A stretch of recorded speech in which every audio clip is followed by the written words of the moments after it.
ఈరోజు ఒక టెస్టు 2 టెస్టులు కూడా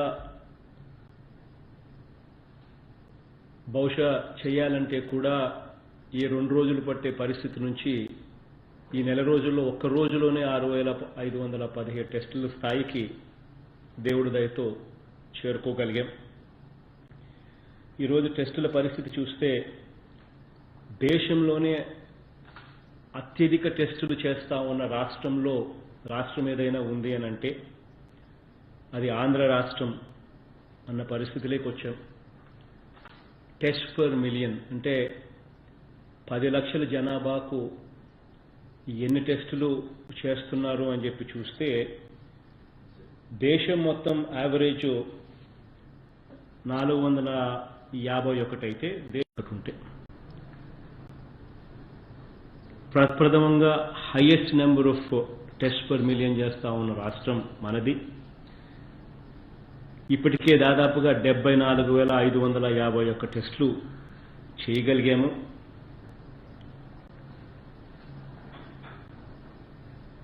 ఇందులో ఈ కెపాసిటీ ఈ నెల రోజుల్లోనే సాధించగలిగాం. ఈరోజు రాష్ట్రంలోనే మనం ఒక క్లియర్ అండర్స్టాండింగ్, క్లియర్ అవగాహనలో ఉన్నాం.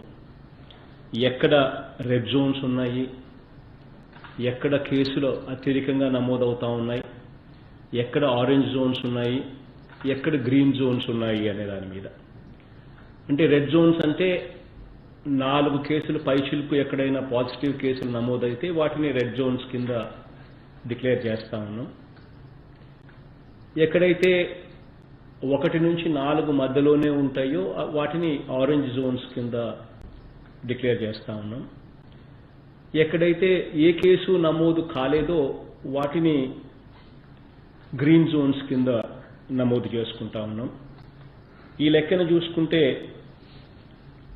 మండలాల పరంగానే చూసుకుంటే క్లియర్ కట్గా 676 మండలాలు మన రాష్ట్రంలో ఉంటే 63 మండలాలు మాత్రమే రెడ్ జోన్లో ఉంది. ఈ 54 మండలాలు మాత్రం ఆరెంజ్ జోన్లో ఉన్నాయి. ఇక మిగిలిన 559 మండలాలన్నీ కూడా గ్రీన్ జోన్స్లో ఉన్నాయి. అంటే పూర్తిగా ఒక్క కేసు కూడా నమోదు కాకుండా ఉన్న పరిస్థితిలో రాష్ట్రం ఉంది. అంటే దాదాపుగా 80% పైచిలుకు రాష్ట్రంలో ఎటువంటి కేసు నమోదు కాకుండా ఉన్న పరిస్థితులు కూడా రాష్ట్రంలో ఉన్నాయన్న పూర్తి అవగాహనతో కూడా ఇవాళ మనం ఉన్నాం. ఇంకా ఈ నెల రోజుల్లో మనం ఇంకా ఏమేమి చేసుకోగలిగాము అని అంటే హాస్పిటల్స్ని కూడా పూర్తిగా రెడీ చేసుకోగలిగాం. ఈరోజు హాస్పిటల్స్ పరంగా కూడా చూస్తే పుట్టి ఈ కోవిడ్కి సంబంధించి, ఈ కరోనాకు సంబంధించిన హాస్పిటల్సే 5 చోట్ల క్రిటికల్ కేర్ హాస్పిటల్స్ను కూడా ఏర్పాటు చేశాం డెడికేటెడ్గా కూడా. విశాఖపట్నంలో 1, విజయవాడలో 1, నెల్లూరులో 1, తిరుపతిలో 1, కర్నూలులో 1 క్రిటికల్ కేర్ హాస్పిటల్స్. ప్రతి జిల్లాలోనూ కూడా ఎక్స్క్లూజివ్గా టెరిషరీ కేర్ కోసం ఎక్స్క్లూజివ్లీ ఒక హాస్పిటల్ను కూడా ఇయర్ మార్క్ కూడా చేసాం. అవి కూడా ఎక్స్క్లూజివ్లీ దీనికోసమే పెట్టడం కూడా జరిగింది. క్వారంటైన్ ఫెసిలిటీస్ కూడా చూస్తే ఎక్కడ కూడా క్వారంటైన్లో పెట్టే వాళ్ళని ఎవరికి కూడా అన్ని రకాలుగా బాగా చూసుకుని వాళ్ళని అన్ని రకాలుగా బాగా చూసుకోవడమే కాకుండా వైద్యం చేసి ఇంటికి పంపించే కార్యక్రమం చాలా గొప్పగా దేశంలో ఎక్కడ జరగని విధంగా కూడా చేస్తా ఉన్నాం. మంచి ఫెసిలిటీస్ ఇవ్వడమే కాకుండా, మంచి ఆహారం పెట్టడమే కాకుండా అన్ని రకాలుగా వాళ్ళని బాగా చూసుకోవడమే. సింగిల్ బెడ్రూమ్ రూమ్స్ వాళ్ళ కోసం కేటాయింపులు చేసినట్టువే. దాదాపుగా క్వారంటైన్లో 40,000 బెడ్స్ ఉంటే 25,000 బెడ్స్ సింగిల్ రూమ్స్ రాష్ట్రంలో.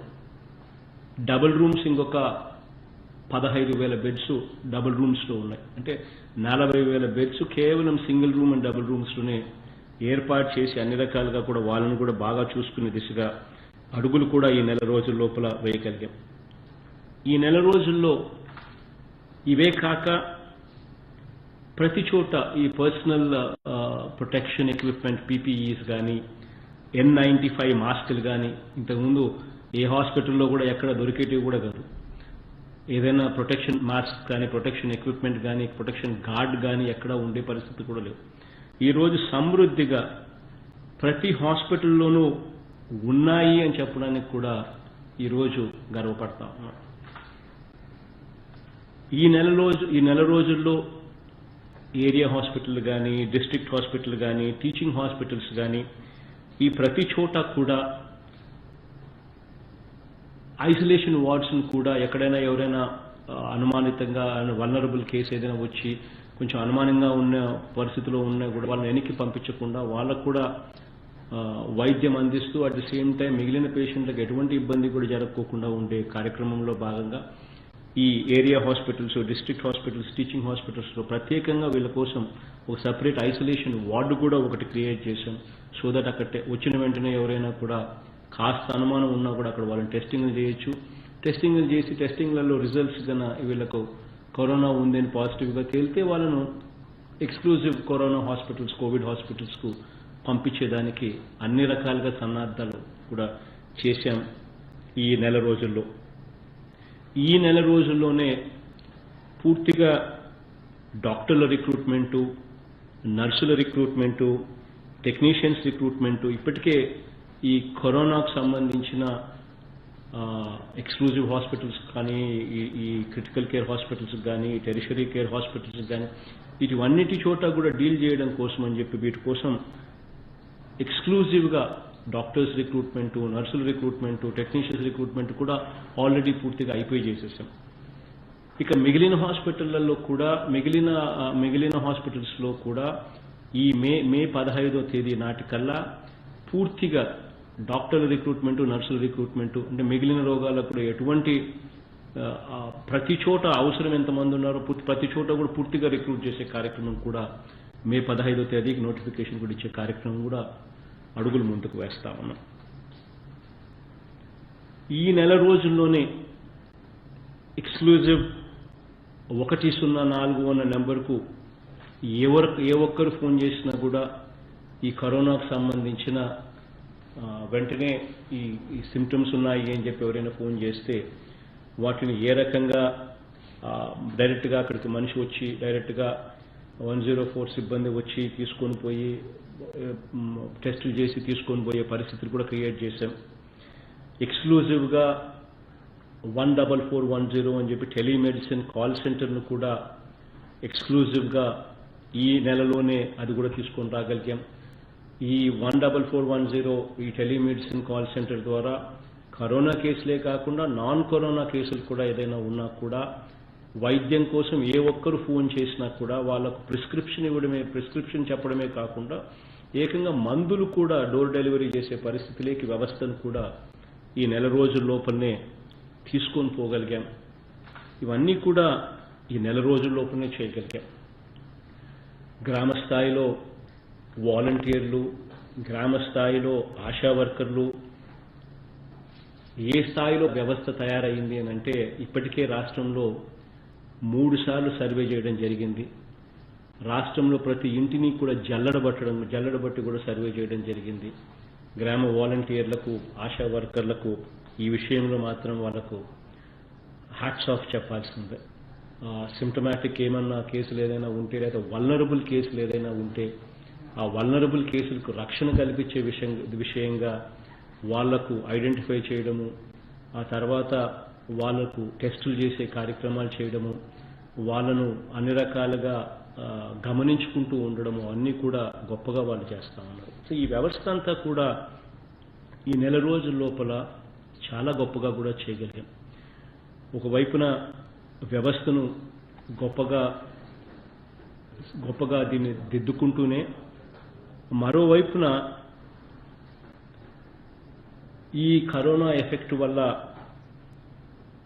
రాష్ట్రంలో ఇటువంటి చర్యలు లాక్డౌన్ తీసుకున్నప్పుడు ఇటువంటి చర్యల వల్ల సామాన్యునికి కొద్దో గొప్ప కష్టం కూడా ఖచ్చితంగా ఏర్పడిన పరిస్థితి. అటువంటి కష్టమైన పరిస్థితిలో కూడా రాష్ట్రానికి కూడా పూర్తిగా ఎటువంటి ఆదాయాలు కూడా పూర్తిగా రాని పరిస్థితిలో రాష్ట్రం ఉన్నా కూడా దేవుడి దయతో ప్రజలందరి దీవెనలతో ఎక్కడా కూడా సామాన్యునికి ఎక్కడా కూడా కష్టం జరగకుండా, నష్టం జరగకుండా ఉండేందుకు వీలైన కాడికి ప్రభుత్వం అన్ని రకాలుగా ఈ నెల రోజుల్లో ముందడుగులు వేసింది. ఇన్ని కష్టాలున్నా కూడా రేషన్ సరుకులు నెలకు ఒకసారి ఇచ్చే పరిస్థితి నుంచి నెలకు 3 సార్లు సరుకులు ఇచ్చే కార్యక్రమంలోకి వ్యవస్థను తీసుకొని పోయాం. ఈ నెలలో కష్టాన్ని పూర్తిగా తుడిచివేయలేకపోయినా కొద్దో గొప్ప సామాన్యునికి మేలు చేయాలి అనే ఉద్దేశంతో ప్రతి ఇంటికి ప్రతి పేద ఇంటికి కూడా 1000 రూపాయలు ఉడతా సహాయం కూడా రాష్ట్ర ప్రభుత్వం తరపున చేయగలిగాం. ఇన్ని కష్టాలున్నా కూడా దాదాపుగా 56 లక్షల మంది అవ్వాతాతలకి ఎక్కడా కూడా పెన్షన్ విషయంలో ఎటువంటి ఇబ్బంది లేకుండా 2250 రూపాయలకు పెన్షన్ పెంచడమే కాకుండా క్రమం తప్పకుండా ఖచ్చితంగా ఇప్పటికే ఈ కరోనా వస్తున్న సమయంలోనే కూడా పెన్షన్ ఇంటింటికి వెళ్లి డోర్ డెలివరీ కూడా చేసే పరిస్థితిలోకి వ్యవస్థను కూడా తీసుకొని పోగలిగాం. ఇవన్నీ కూడా ఈ నెల రోజుల లోపల గొప్పగా కూడా చేయగలిగామని చెప్పి ఒకవైపున చెబుతూనే మరోవైపున కొన్ని విషయాలు ప్రజలతో ఖచ్చితంగా నా అన్నదమ్ములతోనూ నా అక్క చెల్లెమ్మలతోనూ కొన్ని విషయాలను మాత్రం ఖచ్చితంగా షేర్ చేసుకోవాల్సిన అవసరం ఉంది. ఇది షేర్ చేసుకోవాల్సిన అవసరం ఎందుకుంది అనంటే మనం ఇన్ని చర్యలు తీసుకున్నా కూడా, మనం ఇన్ని చర్యలు చేపట్టినా కూడా రియాలిటీ ఏమిటి అనంటే, వాస్తవం ఏమిటి అనంటే ఇన్ని చేసినా కూడా మనం దీన్ని పూర్తిగా ఎప్పుడు కూడా కట్టడి చేయలేం. ఇది వాస్తవమైన పరిస్థితి, ఇది రియాలిటీ. ఎందుకనంటే ఒక మనిషి ఎక్కడో ఒక చోట మిగిలిపోయినా కూడా ఆ మనిషి మళ్ళీ ఎక్కడో ఒక చోట దగ్గడమో తుమ్మడమో చేస్తాడు, ఎక్కడో ఒక చోట మళ్ళీ అంటుకుంటూ పోతూ ఉంటుంది. It is a never ending process. ఇది ఎప్పటికీ కూడా పూర్తిగా కూడా ఎలిమినేట్ అయ్యే పరిస్థితి ఉండదు. ఎందుకు ఈ విషయాలు చెప్పాల్సి వస్తూ ఉంది అనంటే రాబోయే రోజుల్లో కూడా మనం కరోనాతో కలిసి జీవించాల్సిన పరిస్థితి మనందరికీ ఉంటుందని కూడా మనం అందరం కూడా గమనించాలి. కరోనా అన్నది, ఈ కోవిడ్ అనేది ఏదైతే కరోనా అన్నది ఏదైతే ఉందో ఇదేదో ఒక భయంకరమైన రోగమనో, ఇది వస్తే అంటరానితనమనో, లేకపోతే ఇంకొకటో అన్న భావన దయచేసి అందరు బుర్రలో నుంచి తీసేయమని చెప్పి నేను సవినయంగా అందరితో కూడా రిక్వెస్ట్ చేస్తా ఉన్నాను. ఎందుకనంటే ఇది సర్వసహజంగా రాబోయే రోజుల్లో ఇంకా అందరికీ కూడా వచ్చే పరిస్థితి కూడా ఎక్కువగానే ఉంటుంది. ఎందుకనంటే ఇది ఎప్పటికీ కూడా తీసేయలేము. ఇది మన జీవనంలో ఇది కూడా ఒక అంతర్భాగం అవుతుంది. లైక్ హౌ స్వైన్ ఫ్లూ అని చెప్పి మనం ఇంతకుముందు చూసాం, అది కూడా అంతే. స్వైన్ ఫ్లూ కూడా it just passes on, contagious disease. Swine flu వచ్చినప్పుడు ఇంకొకరికి పక్కన కూడా స్వైన్ ఫ్లూ కూడా వచ్చినప్పుడు ఇంకొకరికి కూడా స్వైన్ ఫ్లూ అంటించగలుగుతాడు. ఆర్ చికెన్ పాక్స్, అమ్మోరు అని చెప్పి మనం అంటాం. ఇటువంటివన్నీ కూడా వస్తాయి. వచ్చిన వ్యక్తి ఇంకొకరిని ఎవరన్నా కానీ ముట్టుకోవడమో లేకపోతే పక్కనే ఉండడమో జరిగితే కనుక వాళ్ళకు కూడా అంటుకుంటాయి. కానీ ఇవన్నీ కూడా నయమయ్యేటివే. సిమిలర్లీ ఈ కరోనా కూడా అంతే. వచ్చినప్పుడు కాస్త జాగ్రత్తలు తీసుకుంటే, కాస్త మందులు వేసుకుంటే, కాస్త జాగ్రత్తగా ఉంటే నయమైపోతుంది. అసలు వచ్చినట్టుగా కూడా తెలియని పరిస్థితుల్లో ఏసిమ్టమాటిక్ అంటారు. అంటే నీకు అసలు కరోనా ఉందన్న సంగతి మనకే తెలియదు. అటువంటి వాళ్ళు దాదాపుగా 80% మంది ఉన్నారని చెప్పి ఈ మధ్యకాలంలో లెక్కలన్నీ కూడా చెప్తా ఉన్నారు. దేశంలోనే కాదు, ప్రపంచంలో కూడా. అంటే వాళ్ళకే తెలియదు అసలు కరోనా ఉంది అన్న సంగతి. సిమ్టమ్స్ ఏమీ కనిపించవు. దగ్గు ఉండదు, జలుబు ఉండదు, గొంతు నొప్పి ఉండదు, ఏమీ ఉండవు. అది ఎప్పుడు ఉంటుందో ఉంటుంది, ఎలా వెళ్ళిపోతుందో మళ్ళీ అలాగనే వెళ్ళిపోతుంది కూడా. అంటే వాళ్ళ మీద ఎటువంటి ప్రభావం కూడా చూపకుండానే వెళ్ళిపోయే పరిస్థితి కూడా ఉంటుంది. కానీ ఇది ఎవరు జాగ్రత్తగా ఉండాలి దీనివల్ల అని అంటే మన ఇంట్లో మన పెద్దవాళ్ళని కాపాడుకునే విషయంలో మాత్రమే మనం చాలా జాగ్రత్తలు తీసుకోవాలి. కరోనా విషయానికి వచ్చేసరికి ఇంతకుముందు రిపీటెడ్గా చెప్పినట్టుగానే మళ్ళీ ఒకసారి చెప్పాల్సి వస్తే 81% మంది కేసులు ఇళ్లలో ఉండే నయమైపోయిన కేసులే. కేవలం 14% కేసులు మాత్రమే హాస్పిటల్స్కి పోయే కేసులు. అందులోనూ ఐసీయూ కేసులకు పోయే కేసులు ఎన్ని అని చెప్పి చూస్తే కేవలం 4% మాత్రమే. చనిపోతున్న వాళ్ళ సంఖ్య ఎంత అని చూస్తే అది కూడా కేవలం ప్రపంచంలో మొత్తం చూసినా కూడా కేవలం 3-4% కూడా లేదు అనేది కూడా లెక్కలు చెప్తా ఉన్నాయి.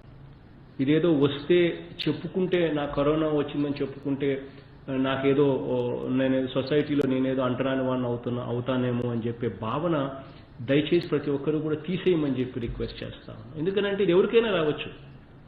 ఈరోజు ఎవరికో ఎల్లయ్యకో పుల్లయ్యకో వచ్చి రావచ్చు, రేపొద్దున నాకైనా రావచ్చు, రేపొద్దున ఇంకొకరికైనా రావచ్చు. ఇట్ ఈస్ నథింగ్ బట్ జ్వరం. ఇట్ ఈస్ నథింగ్ బట్ జ్వరం. వస్తుంది, ఆ తర్వాత వెళ్ళిపోతుంది. వచ్చినప్పుడు కాస్త జాగ్రత్తలు తీసుకోవాలా, వచ్చినప్పుడు కాస్త మందులు తీసుకోవాలి. ఎవరికైనా వస్తే వాళ్ళు చేయాల్సిందల్లా 104 ఫోన్ చేయడం కానీ, లేకపోతే 14410 అనే నెంబర్ టెలిమెడిసిన్ నెంబర్కి ఫోన్ చేయడం కానీ, అలా చేస్తే చాలు. వెంటనే డాక్టర్లు వస్తారు, వెంటనే ఇంటికి వస్తారు, వచ్చి మందులు ఇచ్చిపోతారు. మోస్ట్ లైక్లీ అసలు హాస్పిటల్ కూడా పోవాల్సిన పని ఇంట్లోనే నయం కూడా అయిపోయే పరిస్థితి. కాస్త జాగ్రత్తలు తీసుకోవాలి. అయితే కొంచెం మిగతా వాళ్ళను ఇంట్లో పెద్దవాళ్ళను ఇటువంటి వాళ్ళను మనం ప్రభావితం చేయగలుగుతాం కాబట్టి కొంచెం వాళ్ళ విషయాల్లో కొంచెం జాగ్రత్తలు తీసుకుంటే చాలు. సో ఇది దయచేసి అందరూ కూడా గుర్తుపెట్టుకోవాల్సింది ఏంటంటే ఇదేదో అంటరాని రోగము లేకపోతే ఇంకొకటి అనుకోవాల్సిన పనే లేదు. ఎవరికైనా కూడా రావచ్చు. వచ్చినప్పుడు దీని మీద వివక్ష చూపించాల్సిన అవసరం అంతకన్నా లేదు. ఇది పూర్తిగా నయమైపోయే చిన్న జ్వరం లాంటిదే. దీనికల్లా మనం చూసుకోవాల్సింది ఏంటంటే వచ్చినప్పుడు మనమంతటి మనమే కొంచెం కరోనా లక్షణాలు కనపడినా కూడా కొంచెం మనకు ఏదైనా ఉన్నప్పుడు కూడా మనమంతకు మనమే ఫోన్ చేసి మనమంతకు మనమే 104కి ఫోన్ చేయడం కానీ 14410 నెంబర్కి కానీ ఫోన్ చేయడం కానీ మనమే చేసేస్తే వెంటనే డాక్టర్లు వస్తారు, మందులు ఇస్తారు, పోతారు. ఇది ఆ రకంగానే దయచేసి భావించాలి అని చెప్పి అందరితో కూడా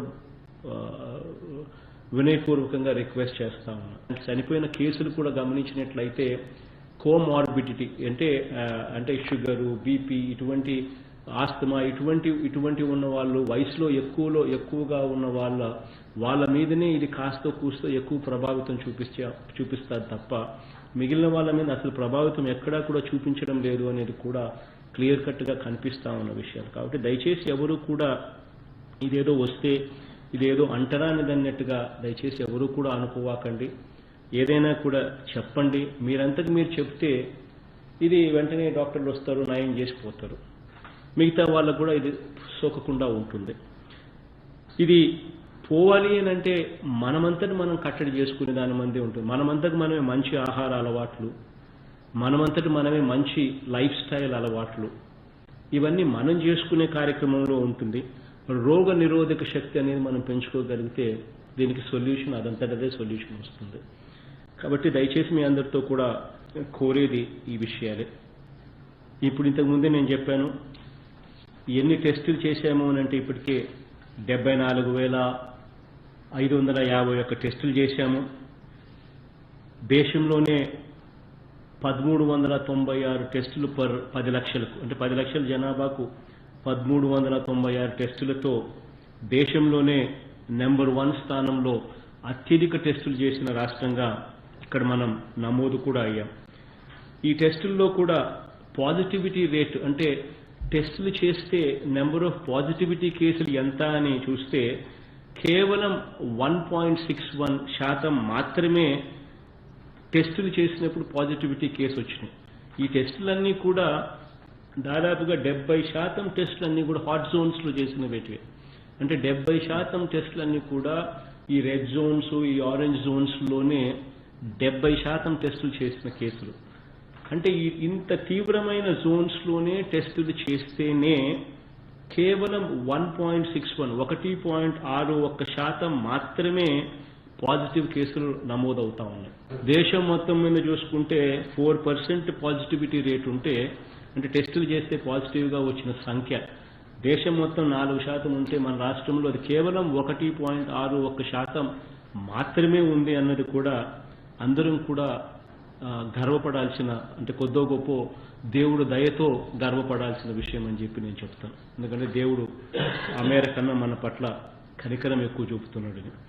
అదే రకంగా డబులింగ్ రేటు కూడా చూస్తే అంటే అంటే ఎన్ని రోజుల్లో డబులింగ్ అవుతుంది సంఖ్య పాజిటివిటీ కేసులు వచ్చినవని చూస్తే దేశం మొత్తం 9.8 అయితే దేశం మొత్తం 9.1 అయితే మన రాష్ట్రం మాత్రం 9.8 రోజులు. అంటే దేశం కన్నా మనం మెరుగైన స్థానంలో ఉండం. దేశం మొత్తం డబుల్ అయ్యే సంఖ్య 9.1 రోజుల్లో డబుల్ అవుతే పాజిటివిటీస్, మన దగ్గర మాత్రం అది 9.8 రోజులు. అంటే దేశం కన్నా ఇంకా మెరుగైన స్థానంలో మనం ఉన్నాము అన్నది కూడా మనం అంతా కూడా గుర్తుపెట్టుకోవాలి. అదే రకంగా చనిపోయిన వారి పర్సంటేజ్ చూస్తే మార్టాలిటీ రేట్ అని చెప్పి ఎంత అని చెప్పి చూస్తే అది కూడా 2.83%. దేశం మొత్తం మీద చూస్తే అది 3.13% దేశం మొత్తం మీద ఉంటే ఆ దేశం మొత్తం కన్నా కూడా మన దగ్గర చనిపోయిన వాళ్ళ సంఖ్య పర్సంటేజ్ కూడా చూస్తే 2.83%. అక్కడ కూడా దేవుడి దయతో మన దగ్గర మంచి డాక్టర్లు ఉన్నారు.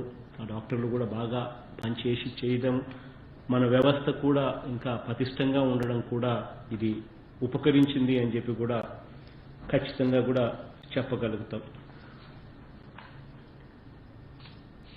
ఇవన్నీ కూడా ఎందుకు చెప్తా ఉన్నాను అనంటే రాబోయే రోజుల్లో మనం కరోనా ఈ రెండు కలిసి ఇద్దరం కూడా జీవించే పరిస్థితి కనిపిస్తూ ఉంది. కాబట్టి ఇదేదో అంటరాందనో లేకపోతే ఇంకొకటనో భావించి పూర్తిగా జీవితం అంతా ఏదో నాశనం అయిపోయినట్టుగా ఎవరు కూడా భావించాల్సిన అవసరం లేదు అని చెప్పడానికి కోసమే ఇవన్నీ కూడా చెప్తా ఉన్నా. ఇంతకుముందే నేను చెప్పాను, దాదాపుగా 670 మండలాలుంటే మనకు 676 మండలాల్లో మనకు కేవలం 63 మండలాలు మాత్రమే రెడ్ జోన్లోను, 54 మండలాలు మాత్రమే ఆరెంజ్ జోన్లోనూ ఉన్నాయని. అంటే 4 పై చిలుకు పాజిటివ్ కేసులు ఉన్నవి 63 మండలాలు, 1 నుంచి 4 పాజిటివ్ కేసులు మాత్రమే ఉన్నవి 54 మండలాలు. మిగిలిన 559 మండలాలలో ఒక కేసు కూడా లేకుండా దాదాపు 80% రాష్ట్రం పూర్తిగా గ్రీన్ జోన్లోనే ఉంది అని చెప్పడానికి. కాబట్టి ఈ గ్రీన్ జోన్లో కార్యక్రమాలన్నింటినీ కూడా యథావిధిగా జీవితం అన్నది ముందుకు సాగిపోయే విధంగా కూడా జరగాల్సిన పరిస్థితిలో జరుగుతుంది. అడుగులు ముందుకు పడతాయి. ఇక్కడ కొన్ని జాగ్రత్తలు తీసుకోమని మాత్రమే ఖచ్చితంగా నేను చెప్తా ఉన్నాను.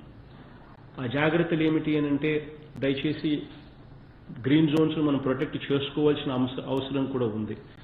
కాబట్టి ఇక్కడ కొద్దిగా ఫిజికల్ డిస్టెన్సింగ్ కొంచెం కనీసం ఒక మనిషికి ఏదైనా పనులు చేసుకునేటప్పుడు కానీ ఇంకొకటి కానీ కొద్దిగా వీలైతే కాషియస్గా ఉంటూ కనీసం ఒక మనిషికి ఇంకొక మనిషికి మధ్య 1 మీటర్ డిస్టెన్స్ అన్నా కనీసం ఉండేట్టుగా కొంచెం చర్యలు తీసుకునే కార్యక్రమం చేస్తే సరిపోతుంది. ప్రతి ఇంటికి కూడా ప్రతి మనిషికి కూడా మాస్కులు కూడా తయారు చేసి కూడా పంపిణీ చేస్తూ ఉన్నాము. బహుశా ఈ రోజుకు మన పొదుపు సంఘాలు అక్క చెల్లెమ్మలు ఆ మాస్కులు కుడతా ఉన్నారు. ఆప్కో దగ్గర నుంచి బట్ట తీసుకున్నాము, అది పొదుపు సంఘాల అక్క చెల్లెమ్మలకి ఇచ్చాము. పొదుపు సంఘాల అక్క చెల్లెమ్మలు ఆ మాస్కులు కుడతా ఉన్నారు. ఆ మాస్కులు బహుశా 40 లక్షలు వాళ్ళు ప్రతిరోజు కుడతా ఉన్నారు. అవి కుట్టే కొద్దీ అవి డిస్ట్రిబ్యూషన్ కూడా చేయడం జరుగుతుంది. మొట్టమొదటిగా ప్రతి మనిషికి 3 మాస్కులు ఇవ్వడం జరుగుతూ ఉంది. అది రెడ్ జోన్స్, ఆరెంజ్ జోన్స్లో ఫస్ట్ ఇచ్చి ఆ తర్వాత గ్రీన్ జోన్స్లోకి పొమ్మని చెప్పి అధికారులకు ఆదేశాలు ఇచ్చాం. కాబట్టి ప్రతి మనిషికి ఆల్మోస్ట్ 3 మాస్కులు సప్లై చేయడం కూడా జరుగుతుంది. సో కొంచెం ఏదైనా బయటికి వెళ్ళేటప్పుడు కొంచెం మాస్క్ పెట్టుకొని కొంచెం అలా బయటికి పోతే మనది ఏదన్నా ఉన్నా కూడా ఈ మాస్క్ కొద్దో గొప్ప అడ్డుపడుతుంది. కాబట్టి ఇట్లా చిన్న విషయాలలో ఈ రకమైన కొన్ని జాగ్రత్తలు తీసుకోవడం, కొంచెం బాగా మంచి తిండి అలవాట్లు చేసుకోవడం, కొంచెం పండ్లు, కూరగాయలు, ఇటువంటి వ్యాధి నిరోధక శక్తిని పెంపొందించే కొంచెం తిండి, కొంచెం మంచి అలవాట్లు చేసుకోవడం, ఇటువంటి కొన్ని పాటిస్తే చాలు ఈ గ్రీన్ జోన్స్లో పూర్తిగా గ్రీన్ జోన్స్ అనేది సురక్షితంగా కూడా ఉంటాయి. పబ్లిక్ ట్రాన్స్పోర్ట్ బహుశా కొద్దిగా ఇంకా కొన్ని రోజుల పాటు కొద్దిగా పోస్ట్పోన్మెంట్ చేయొచ్చు.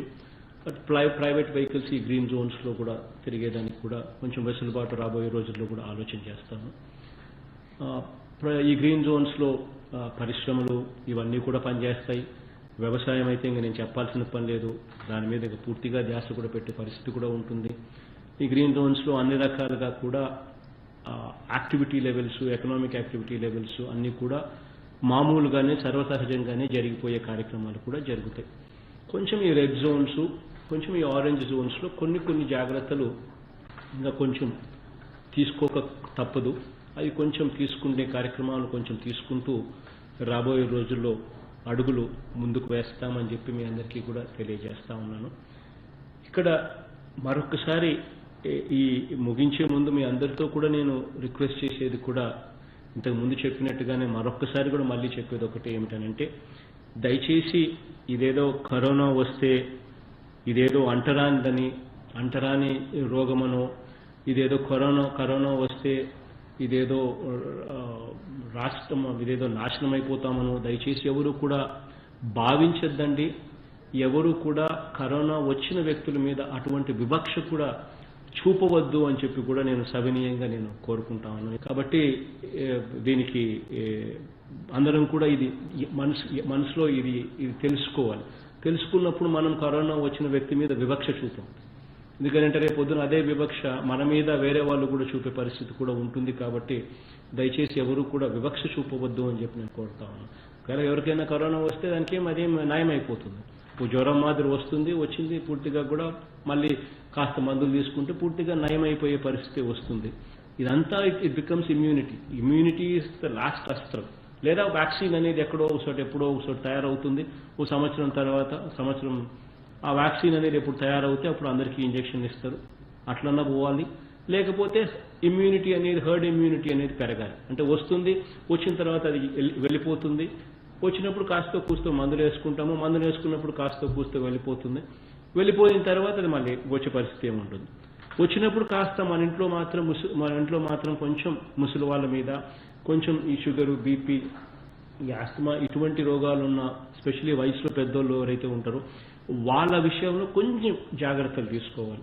వాళ్ళను కొంచెం మనం కాపాడుకునేదానికి, ఎందుకంటే వాళ్ళ మీద కొంచెం తీవ్రంగా ఉంటుంది దీని ఎఫెక్ట్. కాబట్టి కొంచెం అటువంటి వాళ్ళను మనం ప్రొటెక్ట్ చేసుకోవాల్సిన అవసరం మాత్రమే ఉంటుందన్నది అందరూ కూడా గుర్తుపెట్టుకోవాలి.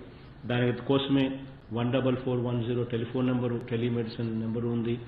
ఎవరికి ఏ ప్రాబ్లం వచ్చినా కూడా డైరెక్ట్గా మందులు ఇంటి దగ్గరికి తీసుకొచ్చి ఇస్తారు. 104 అనే టెలిఫోన్ నెంబర్ ఎలాగో ఉంది, ఎవరైనా ఫోన్ చేయొచ్చు.